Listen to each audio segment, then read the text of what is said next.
Hi guys, आज हम इस वीडियो में यूपी टेट का जो एग्ज़ाम हुआ है 3 जुलाई को। अब उसमें जो अपर प्राइमरी लेवल का जो पेपर था जिसमें child development and teaching method का जो पोर्शन है उसके हम आंसर को हम डिस्कस करने वाले हैं। आपका जितना भी स्कोर बन रहा है आप अपने स्कोर कमेंट बॉक्स में शेयर कर सकते हैं।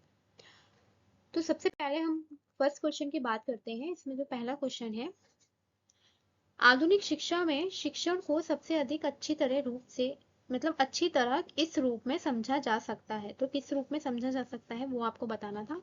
तो इसमें जो करेक्ट आंसर होना चाहिए वो होना चाहिए ऑप्शन ए, यानी कि एक मिनट, इसमें जो सही आंसर होगा वो होगा ऑप्शन ए, है ना। Option A. ऑप्शन ए क्यों होगा? क्योंकि सीखने के इसमें क्या है, सीखने के अनुभवों को सुगम बनाना। ठीक है। क्वेश्चन नंबर 2 है, कौन सा कारक बच्चों में भावनात्मक सुरक्षा में सबसे अधिक निकटता से जुड़ा हुआ है? तो इसका जो करेक्ट आंसर होना चाहिए वो है ऑप्शन बी, यानी कि अधिकार पूर्ण पालन पोषण। ठीक है। उसके बाद थर्ड है कि 12 से 14 वर्ष की आयु में मार्गदर्शन सेवाओं को विशेष रूप से ध्यान देना चाहिए। तो किस पर ध्यान देना चाहिए? इसका जो करेक्ट आंसर होना चाहिए वो है ऑप्शन सी, यानी कि भावनात्मक विनियमन और सहपाठी संबंध। क्वेश्चन नंबर 4 है कि प्रारंभिक किशोरावस्था के दौरान पहचान निर्माण काफी हद तक इससे प्रभावित होता है। किससे प्रभावित होता है? तो इसका जो करेक्ट आंसर था वो है, आपने क्या टिक किया है मुझे बता सकते हैं। इसका करेक्ट आंसर होना चाहिए मेरे अकॉर्डिंग ए होना चाहिए। ठीक है, परामर्श हस्तक्षेप। ठीक है। एक मिनट, हम फोर्थ क्वेश्चन पे चल रहे हैं ना। हाँ, फोर्थ में आएगा प्रारंभिक किशोरावस्था के दौरान पहचान निर्माण काफी हद तक इससे प्रभावित होता है। तो किससे प्रभावित होता है? तो इसका जो करेक्ट आंसर होना चाहिए वो है सहकर्मी समूह की बातचीत। ठीक है। उसके बाद है क्वेश्चन नंबर 5, किशोरावस्था में भावनात्मक अलगाव इस बात की आवश्यकता का संकेत हो सकता है। तो इसका जो करेक्ट आंसर है वो है परामर्श हस्तक्षेप। ठीक है। उसके बाद क्वेश्चन नंबर 6 है, बायगॉस्की का मानना था कि अधिगम सबसे अच्छी तरह से होता है। तो अधिगम सबसे अच्छी तरह से कब होता है? इसमें जो करेक्ट आंसर होना चाहिए वो सामाजिक अंतरक्रिया के माध्यम से। ठीक है। यानी कि बच्चे अपने समाज, संस्कृति और वयस्कों के साथ सामाजिक अंतरक्रिया करके ही बेहतर ढंग से सीख पाते हैं। ये बायगॉस्की का मानना था। ठीक है। तो इसके हिसाब से ऑप्शन सी करेक्ट है। जिसने भी ऑप्शन सी लगाया है वेरी गुड। क्वेश्चन नंबर 7 है, किशोरावस्था में तत्परता के नियम का अर्थ है कि शिक्षण को क्या होना चाहिए? तो इसका जो करेक्ट आंसर होना चाहिए 7 का ए होना चाहिए, किशोर के मानसिक विकास के स्तर और समझने की क्षमता के अनुरूप होना चाहिए। तो ऑप्शन ए इज करेक्ट।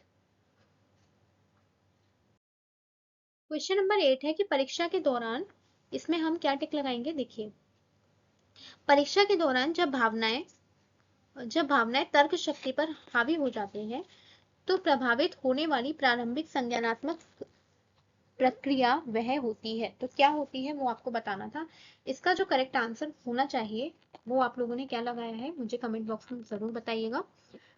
मेरे अकॉर्डिंग इसका जो करेक्ट आंसर होना चाहिए वो होना चाहिए ऑप्शन बी, यानी कि कार्य शक्ति स्मृति। ठीक है, वर्किंग मेमोरी।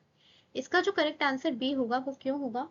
क्योंकि परीक्षा के दौरान जब, यही पूछ रहे हैं ना वो कि परीक्षा के दौरान, ठीक है, परीक्षा के दौरान जब अत्यधिक तनाव या भावनाएं हमारी क्या करती हैं, हमारी वर्किंग मेमोरी की क्षमता को ब्लॉक कर देती हैं।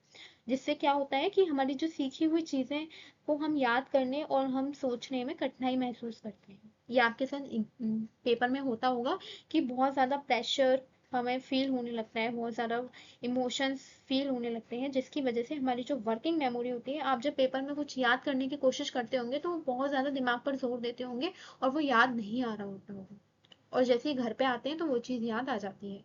तो ये क्यों होता है? क्योंकि वो अत्यधिक तनाव और भावनाएं हमारी क्या होती है, वर्किंग मेमोरी की क्षमता को ब्लॉक कर देती है, इसकी वजह से होता है। तो इसका जो करेक्ट आंसर है वो ऑप्शन बी सही है। 9th है कि लचीला मूल्यांकन समावेशन का समर्थन करता है क्योंकि वह, तो इसका जो करेक्ट आंसर है ऑप्शन सी, सीखने के समान प्रदर्शन को सुनिश्चित करता है। क्वेश्चन नंबर 10 है कि एक स्थिर ऊपर की ओर बढ़ता हुआ सीखने का वक्र दर्शाता है। तो वो क्या दर्शाता है? ऊपर की ओर वक्र जा रहा है तो क्या दर्शाएगा? तो इफेक्टिव लर्निंग, यानी कि प्रभावी अधिगम। क्यों? क्योंकि आप लोगों ने पढ़ा होगा कि जब ऊपर की ओर लगातार बढ़ता हुआ ग्राफ, यह क्या दर्शाता है? यह दर्शाता है कि सीखने की प्रक्रिया लगातार हो रही है और प्रभावी ढंग से हो रही है। ठीक है, वक्र क्या, लाइन क्या है, जैसे ये वक्र है तो ऊपर की ओर जा रहा है लगातार। ठीक है, तो ये क्या होगा, इफेक्टिव लर्निंग। 11 है कि किशोरावस्था में वह सुदृढ़ीकरण जो आंतरिक प्रेरणा को बढ़ाता है उसे क्या कहते हैं। तो इसका जो करेक्ट आंसर होना चाहिए वो होना चाहिए ऑप्शन नंबर सी। सी क्यों, क्योंकि व्यवहार को अत्यधिक नियंत्रित करने के बजाय मार्गदर्शन और प्रोत्साहन प्रदान करना चाहिए। ठीक है, इसका जो करेक्ट आंसर होना चाहिए सी होना चाहिए, क्योंकि जो आंतरिक प्रेरणा हमारी कब बढ़ती है, वो जब बढ़ती है जब बच्चों को खुद मतलब बहुत अधिक दबाने या फिर नियंत्रित करने के बजाय हम क्या करें, उसे सही मार्गदर्शन और प्रोत्साहन दें, जब भी तो बढ़ेगी आंतरिक प्रेरणा। आप ठीक है, उसके बाद प्रश्न नंबर 12 है कि विकास के सिद्धांत के अनुसार एक व्यक्ति डैश से आकार लेता है, किससे आकार लेता है, पर्यावरण के साथ निरंतर संपर्क। 13 है किसी छात्र को धीमा सीखने वाला लेबल करने के परिणाम स्वरूप क्या हो सकता है। तो इसका करेक्ट आंसर होगा स्वपूर्ति भविष्यवाणी। तो वो क्यों होगा, इसका आपने देखा होगा, अगर आपको आता है तो आप मुझे बता सकते हैं, लेकिन इसका करेक्ट आंसर बी क्यों है, क्योंकि जब हम बच्चे को धीमा सीखने वाला एक ठप्पा यानी कि एक लेवल लगा देते हैं तो वो क्या करने लगता है, तो फिर खुद को वैसा ही मानने लगता है और सचमुच उसकी जो परफॉर्मेंस है, उसकी परफॉर्मेंस क्या होती है, वो डाउन हो जाती है। इसी को हम साइकोलॉजी में क्या कहते हैं, स्वपूर्ति भविष्यवाणी। मतलब वो खुद को वैसा ही समझने लगता है जैसा आप उसे लेबल लगाते हो, जैसा आप बोलोगे वैसा ही वो खुद को समझने लगेगा।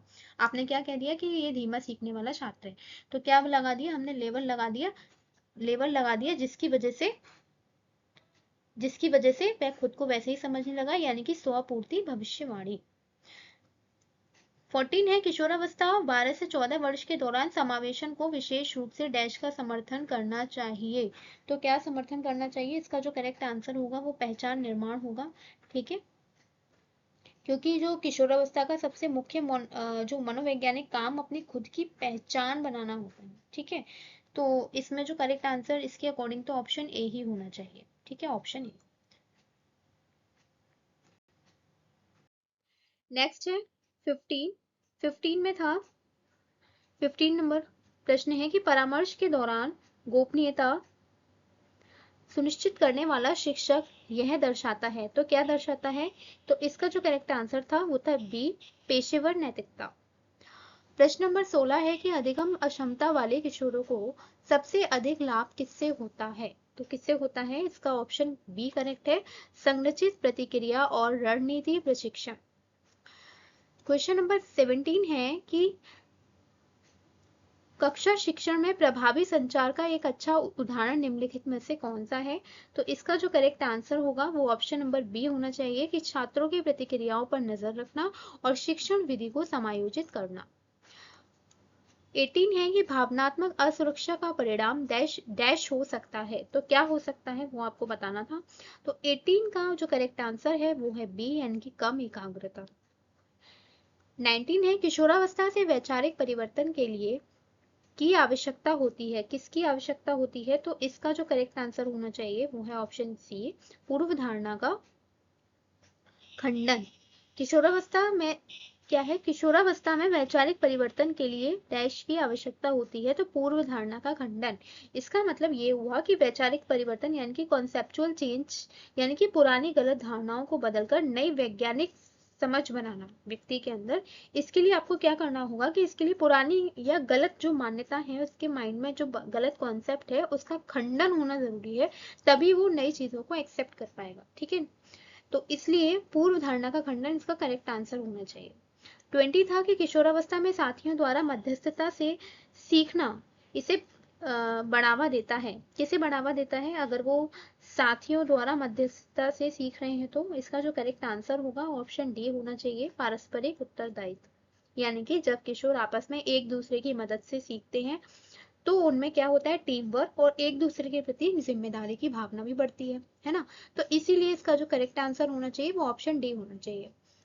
21 था कि वे किशोर जो असफलता का कारण क्षमता के बजाय प्रयास की कमी को मानते हैं, उनमें प्रदर्शित होने की संभावना होती है। तो क्या संभावना होती है, इसका जो करेक्ट आंसर था वो था विकास उन्मुखीकरण। इसका मतलब है कि जो किशोर होते हैं अगर वो अपनी असफलता का कारण योग्यता की कमी को ना मानकर बल्कि प्रयासों की कमी यानी कि लैक ऑफ एफर्ट को मानते हैं, तो वो ये विश्वास रखते हैं कि मेहनत करके इसको सुधारा जा सकता है, क्योंकि प्रयासों की कमी को मान रहे हैं ना, तो वो ये मान सकते हैं कि आगे मैं और ज्यादा मेहनत करूंगा तो शायद मैं ये कर सकता हूँ। इसे हम क्या कहते हैं, ग्रोथ माइंडसेट, यानी कि ग्रोथ, या फिर इसको ये बोल सकते हैं ग्रोथ ओरिएंटेशन, और हिंदी में इसको बोलेंगे पारस्परिक उत्तरदायित्व।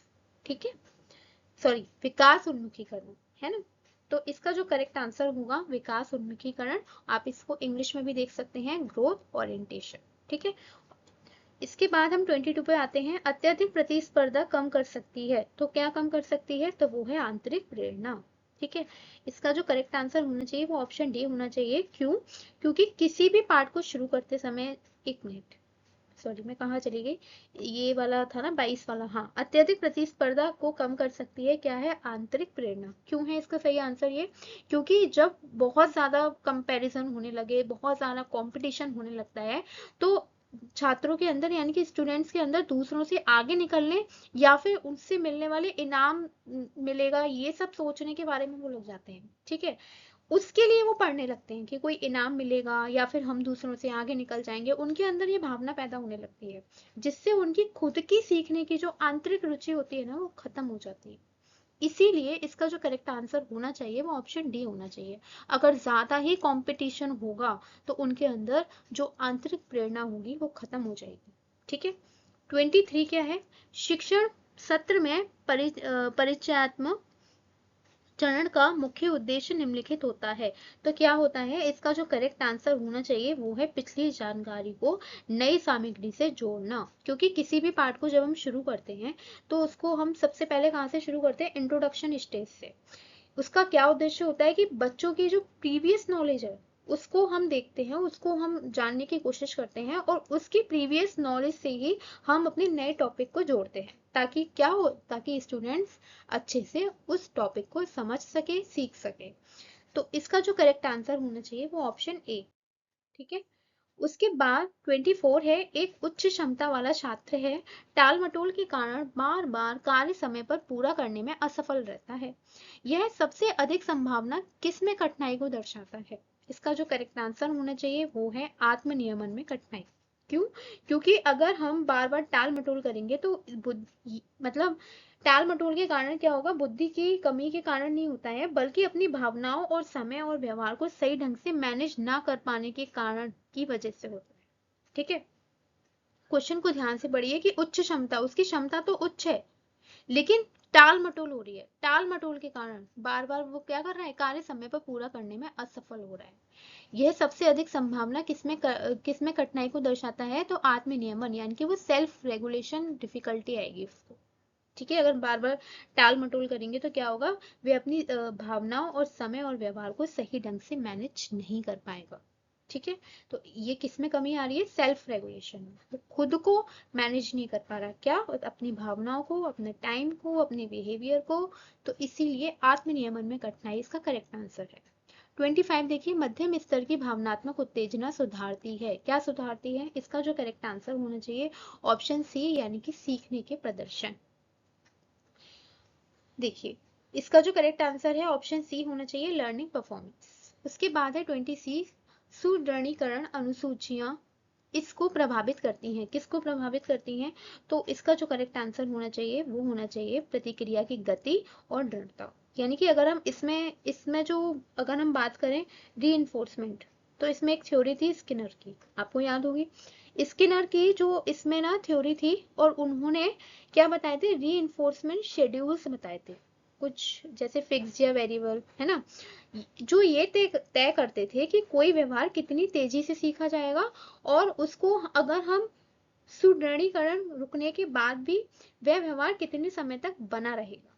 ठीक है, अगर आपने स्किनर की थ्योरी पढ़ी होगी तो इसका जो करेक्ट आंसर है स्पीड, ये वाला ए ऑप्शन आपने कनेक्ट किया होगा।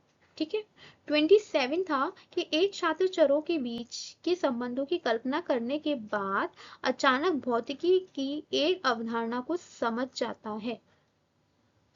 तो यह दर्शाता है, क्या दर्शाता है, तो इसका जो करेक्ट आंसर होगा वो होना चाहिए, आप बताइए, इसका जो करेक्ट आंसर होना चाहिए अंतर्दृष्टि अधिगम, यानी कि इनसाइट थ्योरी।